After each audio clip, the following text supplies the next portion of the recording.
Hello again!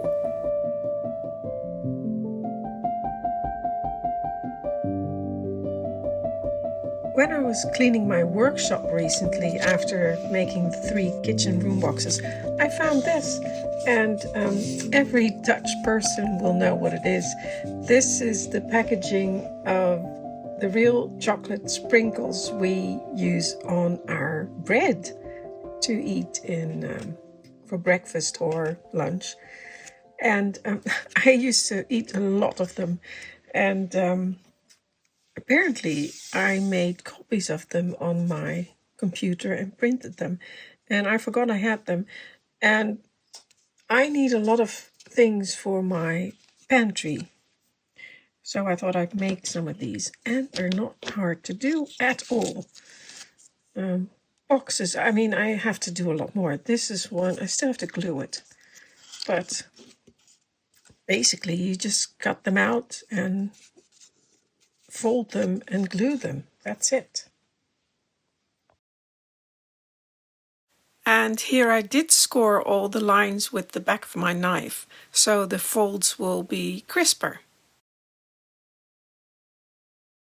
Now it is helpful to have a fine-tipped glue bottle, but if you don't have that, you could just use a toothpick or something to apply the glue.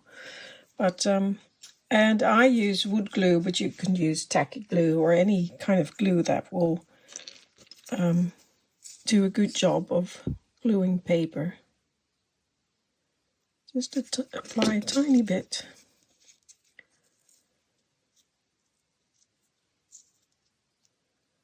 Make sure it's straight. And as I'm doing this on camera, I can't, because my camera is in the way, I'm doing this at a little bit of an awkward angle for me to see what I'm doing, but I think it's okay.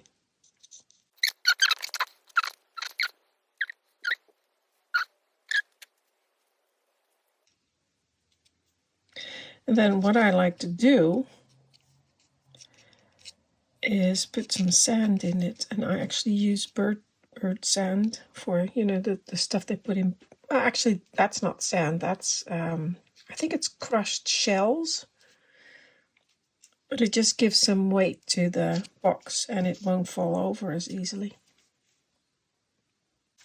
This is the stuff, schelpenzand, which translates to shell sand, but basically it's just the stuff they use in bird cages, which has a really good weight to it, and it's quite cheap. I've used this large bottle for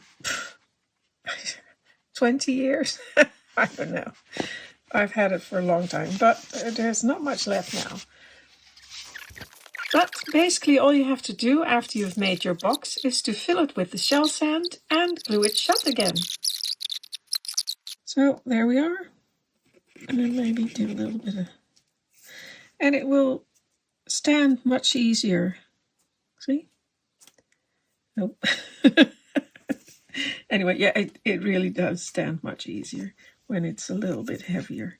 So I'll be making some more of those. It just occurred to me that I should show you the real chocolate sprinkles as well. Hagelslag. Here it is. That's the box.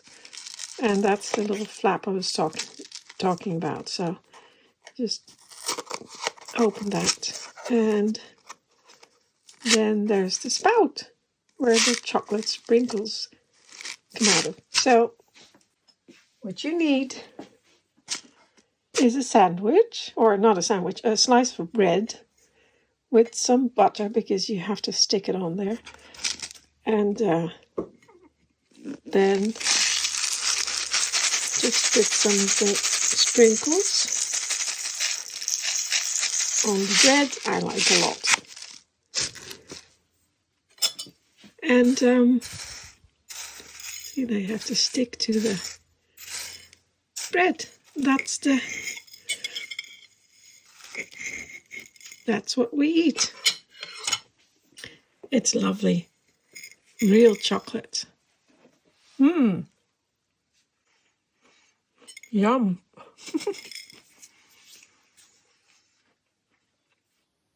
When I went to the DIY shop to get the wood for my tool caddy, I also found this. And this was in the insulation section, actually pipe insulation. I don't know what this is for though, because this would go inside a pipe, and there's no slits, so it's not like you can put it around a pipe or anything. So I don't know, but these would be perfect for making bolster cushions, wouldn't it? And they were really cheap. This was like 25 cents, and the big one was, I think, 95 cents. And they're long, they're like a meter long. So I now have plenty of material for making bolster cushions. And I think the big one is a little bit too big, but it's either this one or that one will be perfect for a bolster cushion on the bed. Yeah. I think this one here on the left will be perfect for the bed. And this one here on the right is maybe a little bit too small. I'm just measuring the diameter of the foam tubing, and then I can use that to set. These are actually, that should be half, of course. So that's 2.4, so that would be 1.2. Is that here? Yeah, I always need to. So it doesn't have to be that precise in this case, just as long as so this is about right. And then I have a little bit of card left over from another project, and I'll just draw that circle. And I'm making 2 bolster cushions, and these are going on the ends of each cushion, so I need 4. There. Now I'm going to cut that out, and I'm going to put some felt on it. So just as I did with the bed itself and the bed heads and the bed base, I'm using the felt to cover the circles first. And here I just tacked the felt onto the cardstock, and I'm cutting around it to create the circles. And these will form the ends of the bolster cushions, like that.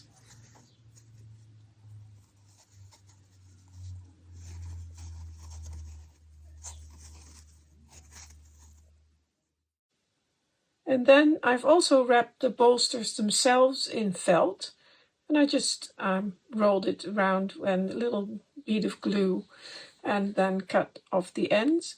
And then I will upholster the circles with some silk. And again, I just cut around it and glue the silk to the inside of the circles. So there's a layer of card, and then there's a layer of felt, and then there's the silk.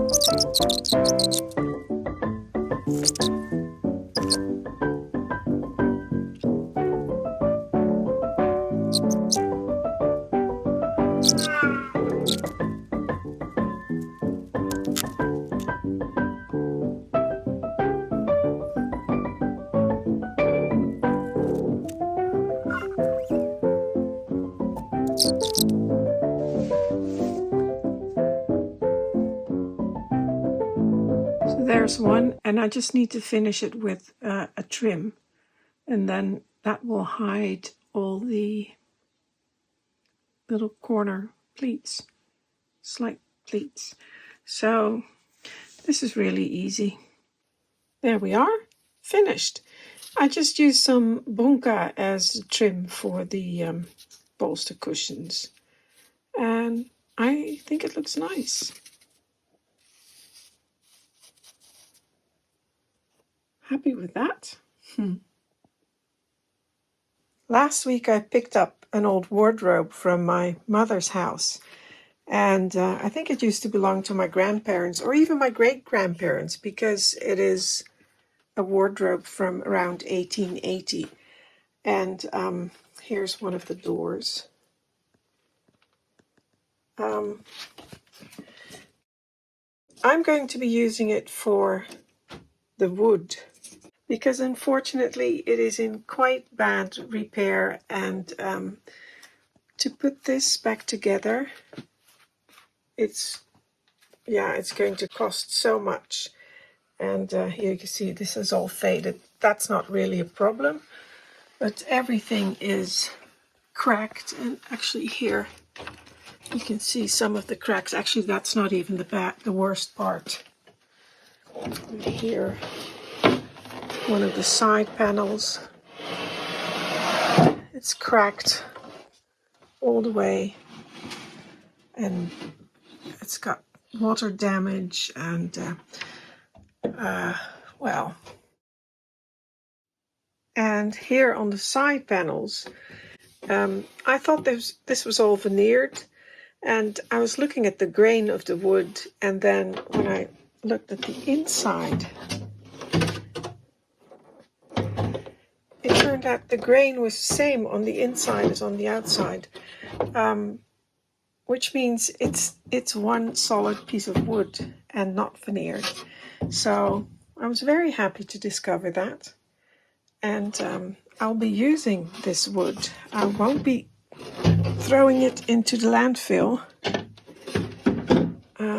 but I'm going to be using it for miniatures, and saw my own planks. Now, so this is mahogany, and then the frame of the cabinet is made of pine wood. And actually also this pine wood is also very nice, because it's got quite a fine grain and very, very straight. So again, perfect for miniatures. Well, some of it here, some really big knots, which I'll have to cut out. But I'm not throwing this away. I'm going to be using this. And even these large panels, which were the back of the wardrobe, they're lovely mahogany. So, yeah. Even though I cannot rescue the whole wardrobe, I will be using all of the wood.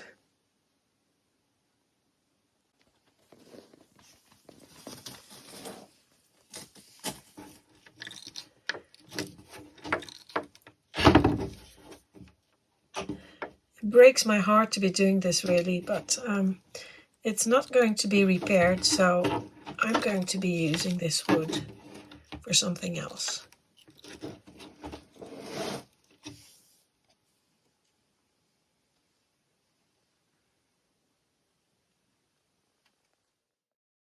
After all that effort I went through to cover the dome of the canopy with fabric and to keep it smooth, I'm not sure that I like it. It looks a bit like Arabian princess to me, like fairy tales from 1001 Nights, Arabian Nights, I think it's called as well. And the curtains, again, they're not attached yet, and they're not draped, so I still have to do that. I'm still working on the dome for the canopy, and I think it may actually look better when the fabric is draped on here as well. So I'm going to do that and see what that looks like. Although I must say on camera it doesn't look as bad as I thought, but still, not so happy with it. I've been making the pleats on the canopy crown, and it's on top of the smooth part.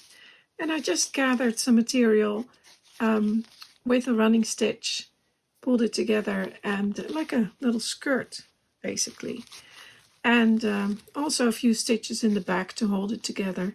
And now I have to pull this down and create some loose pleats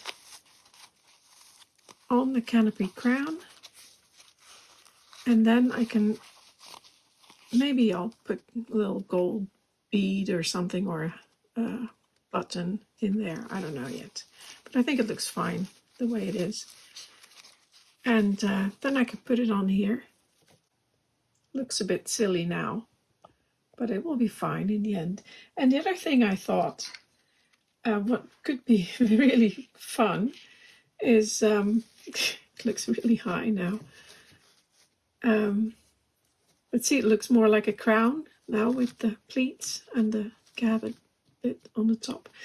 I thought it might be fun to put a light in there, because of course with the curtains it's going to be dark, and I was thinking if you're in bed and you want a little bit to read, you can't reach a side table or a bedside table, so I thought maybe a light. And well, maybe not this one, although you won't be able to see it because it will be in here, in there. So actually that one might be really good for that, but I think I'll do that too. I finished draping the bed crown, and now I'm working on draping the bed curtains here on the side. And while I'm doing that, I was thinking about how I could improve the way it looks, because I still think it looks a bit like Arabian Nights, and I don't know, don't really like the shape. So I thought I'd make a little valance around the bed crown, and I really like the proportions like that. When that's hard to see, doing this one-handed.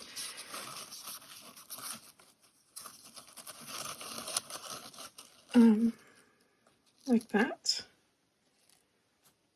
I think that will look better. And for that I also made some fringing, and I did that by using the silk on the back of my fabric, and this is the green silk that creates the pattern, and I just cut that off and glued it to a silk strip, and I think that will really look nice as an edging to the valance.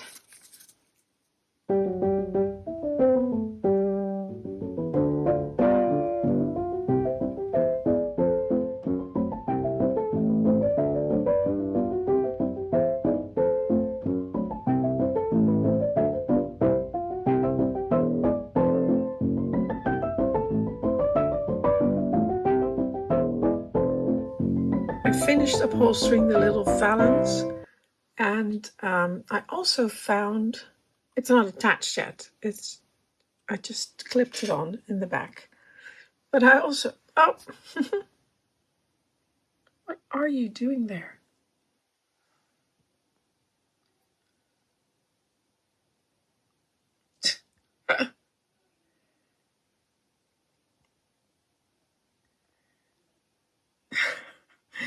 Well, let me just escort that one outside.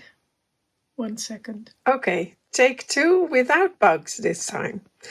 What was I saying? I finished the valance, and it's not attached yet, but it is finished, and I really like it with the fringe that I made.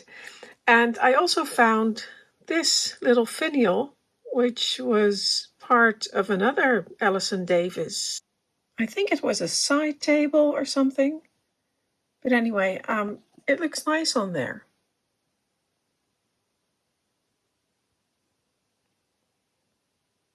So I've decided to upholster this bit as well. And I've cut a little bit of wood because I think it's too short. I would like to have the upholstery a little bit higher. And I'm going to be using this fabric. So just get that out of there. And I'm going to put some felt over top again, just as I did with the cushions and the bedding, or the bed base and the bed heads. So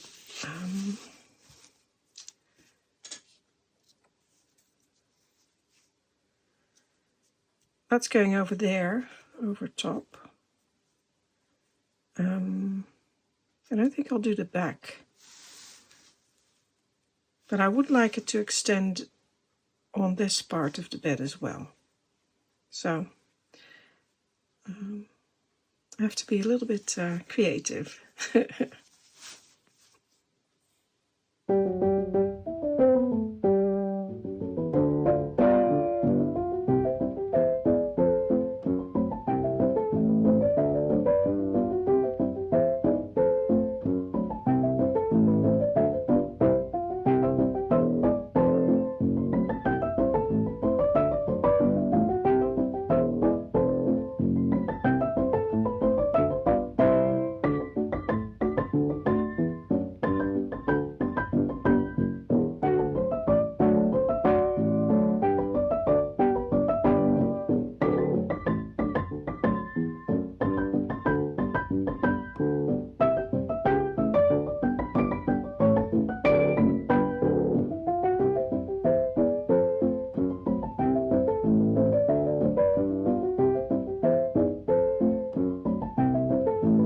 So I have upholstered this bit and it's not glued down yet, so I can still take it out. And I was thinking maybe it would be nice to add, this is the end of the fringe that I made for the canopy, for the valance. And I thought it might be nice to have a little fringe down here as well. So it all starts to pull together a little bit.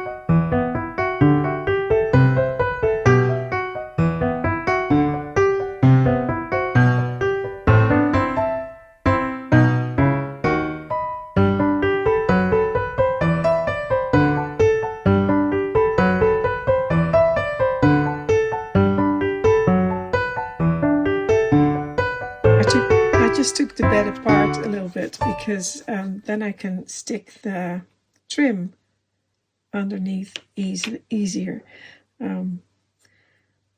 So I want that to go in there.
The gilded finial is in place, and I've put the fringe on, and I've finished the upholstered panel here on the bed. And while I was working on it, and I've done some pleating in the back, and I kept seeing this silk on the inside. When the fabric was laying flat, it looked nice and it stayed in place. But now that it's pleated, it just looks awful, absolutely awful, like very old fabric, which would look great in a, I don't know, an old castle or a ruined building or something. But I don't like it on my bed here. So I decided to put some lining fabric in there after all. And it would have been better if I had done that right away. But, well, you know, it happened. And I looked at a lot of fabrics, and most of them I did not like. And then I decided, well, I'm just going to go with the silk that's on here as well. It's going to be very simple. I don't think I'm going to, sorry, my voice was going there. I don't think I'll be doing pleats, but I'll work on that this week. But that will be for next video as well. So today, this is what I leave you with, and I'll see you next week. Until next time.